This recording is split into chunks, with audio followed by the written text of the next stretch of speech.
100 ans de charbon et la cité de Lens que voici s'est finalement écartelée aux 4 points cardinaux de ces mines.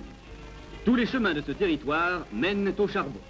Et le long de ces chemins, 100 années de travail ont vu s'édifier les maisons d'une incroyable concentration dans le Pas-de-Calais à une existence intimement liée à celle des mines qui jalonnent le bassin. D'est en ouest, sur plus de 100 km, le ruban noir du plus important gisement houillier français n'est qu'une vaste agglomération. Une ville dont le nom change de fosse en fosse, une ville où plus d'1 million d'êtres ne vivent que pour et par le trésor noir.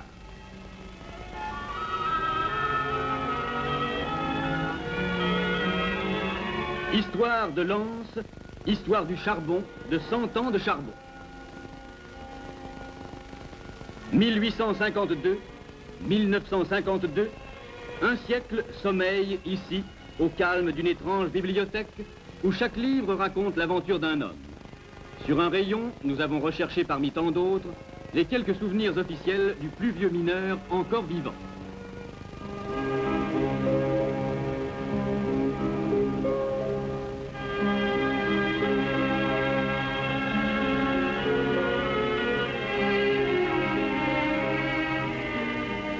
Il s'appelle Delattre Louis, né en 1867, mineur de fond depuis 1879 à 12 ans. Parti pour une autre aventure le 3 septembre 1914, et parce qu'il était fidèle, revenu achever son destin de 1920 à 1925. Après 41 ans de service, Delattre Louis bêche encore son jardin et ne s'était jamais douté qu'un jour, il assisterait comme invité d'honneur au centenaire d'une mine que son grand-père contribua à creuser. Et sur le carreau de son ancienne fosse, au vestiaire, où l'on attendait avec joie sa visite, papa Delattre a voulu revêtir la tenue de jadis, la tenue blanche, paradoxale des pionniers de la mine. Comme si en ces temps lointains où la conquête de la terre était un duel obscur, l'homme avait tenu à conserver avec lui un peu de la clarté du jour. Autour du mineur d'hier, on a ri, on a un peu chahuté, mais on a surtout caché sous le rire un de ces sentiments profonds que l'on n'expose jamais ici, de ces sentiments que la pudeur dissimule chez les êtres forts. Tout en blaguant papa Delattre, on a donné une fois de plus la preuve d'une étonnante solidarité et d'un respect profond pour le métier.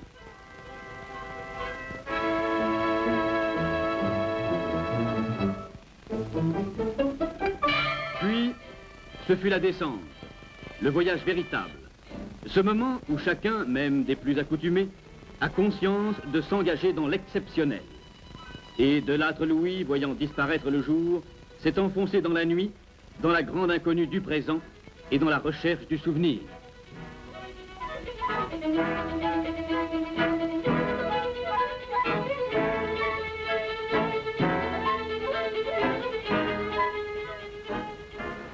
Mais des souvenirs de M. Delattre, il ne reste rien ici que le charbon et les hommes. Le reste a changé radicalement. Le vacarme est énorme comme les machines.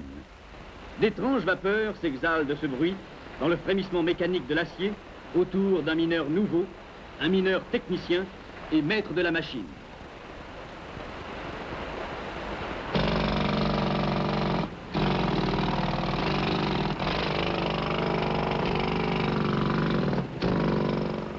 Les souvenirs de Delattre Louis.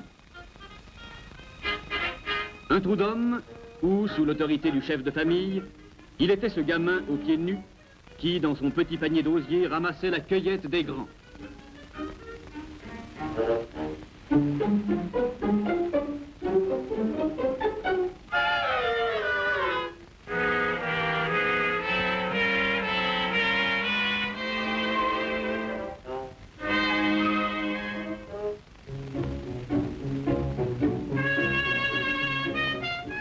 Cueillette des grands dans l'arbre de carbone. Progression lente, pénible. Un petit coup d'un grattoir que l'on nommait rivelaine. Dans la seule pauvre lueur d'une lampe à huile, qu'un quai fumeux auquel on ne craignait point d'allumer sa bouffarde. Qu'importaient alors ces flammes nues, ces mains, ces torses nus, toute cette nudité devant un esprit d'aventure digne d'explorateur et qui prenait ses racines dans le plus pur courage.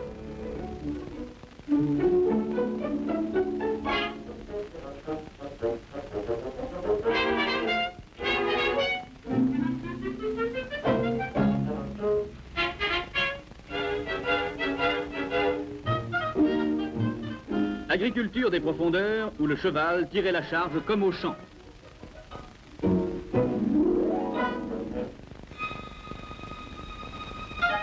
C'était ce temps fameux où se créaient patiemment les atavismes d'aujourd'hui, où se forgeait une tradition.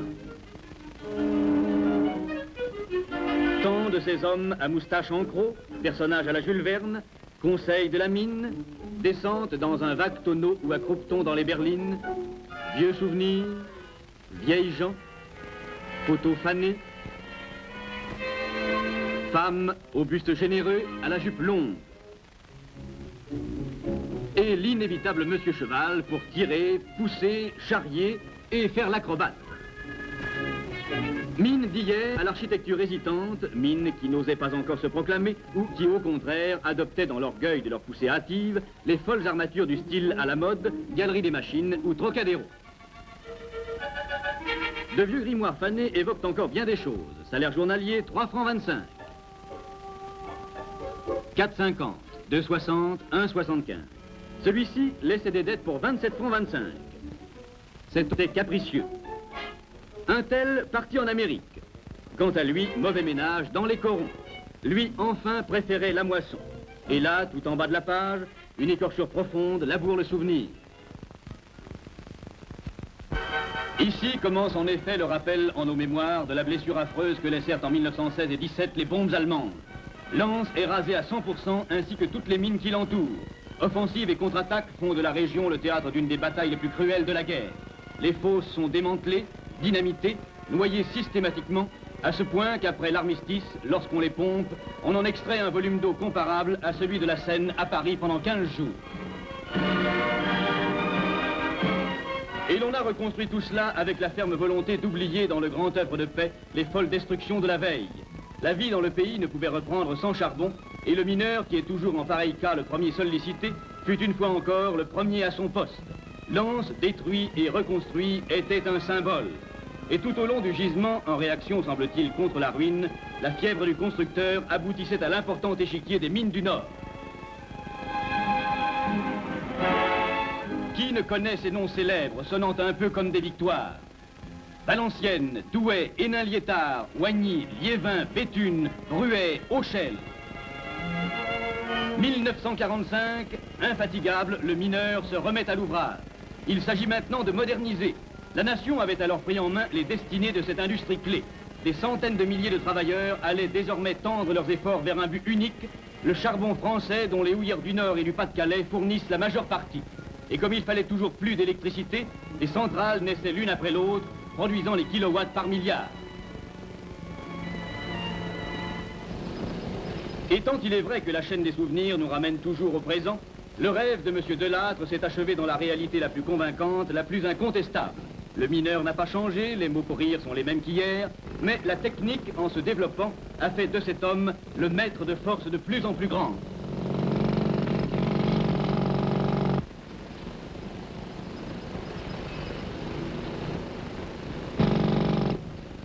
Un peu brutal pour mon âge, voyez-vous.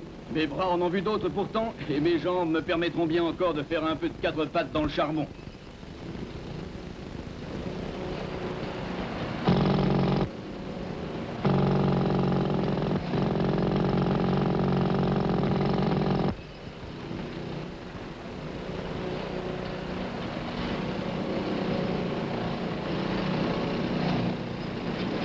Alors, les jeunes qui étaient là, dans cette fierté qu'ils avaient de promener sur leur champ de bataille un vieux général qui en avait vu de raide, ont patiemment, longuement expliqué.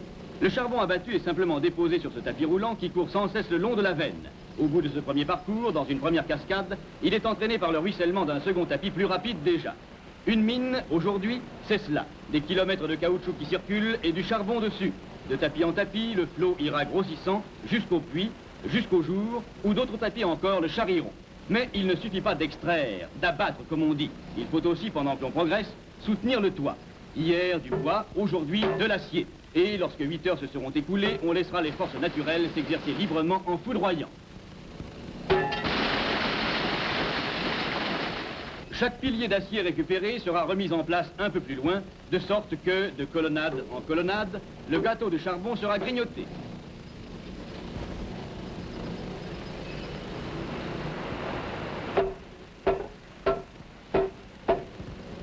Quant au tapis roulant, qui parfois, comme ici, est en maillon acier et fait tout justement la longueur du chantier, c'est-à-dire de 100 à 200 mètres, il suffira d'un peu d'air comprimé pour lui faire suivre le mouvement. Vous voyez comme c'est simple.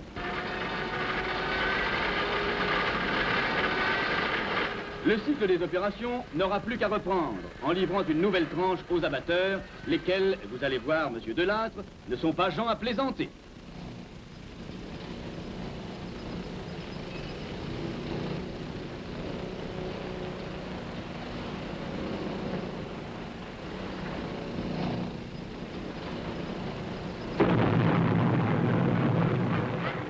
Et voilà, un peu de poudre bien placée fait un travail d'enfer.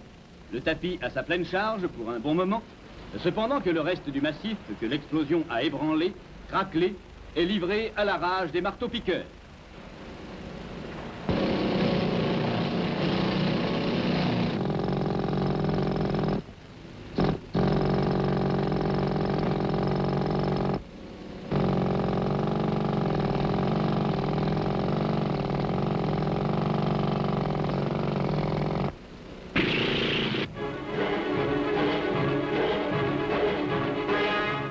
Lorsque dans une mine, tous les chantiers extraient leur charbon à la même cadence et que toute leur production vient déferler sur cet énorme tapis qui, de galerie en galerie, l'a attrapé au vol, on imagine combien de centaines, de milliers de tonnes passent ici en une journée.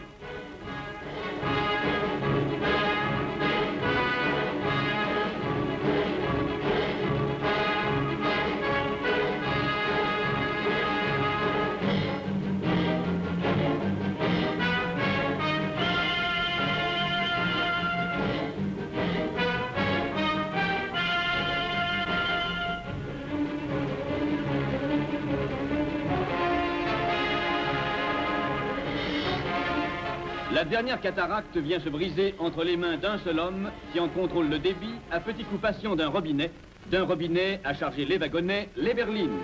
Ainsi se forment les premiers trains de charbon, les trains de sous-terre.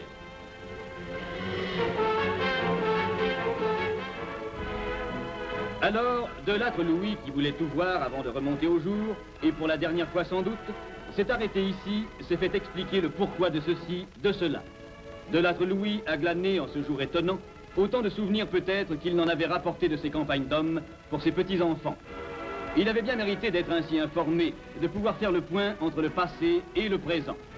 Elle lui était due, cette conscience qu'entre les pionniers de jadis et les enfants de l'âge technique, il est un lien indissoluble, héritiers de même vertu, ils sont de même qualité, de même naissance. Et comme il ne savait pas encore tout de la science moderne, il tira de sa poche une pipe et une blague. On lui expliqua alors que cela ne se faisait pas ou ne se faisait plus, et on lui fourra sous la moustache la chic réglementaire et qui n'eut aucun succès. Papa Delattre est indulgent, il a souri, il a lissé sa moustache et a fait briquet comme on dit ici.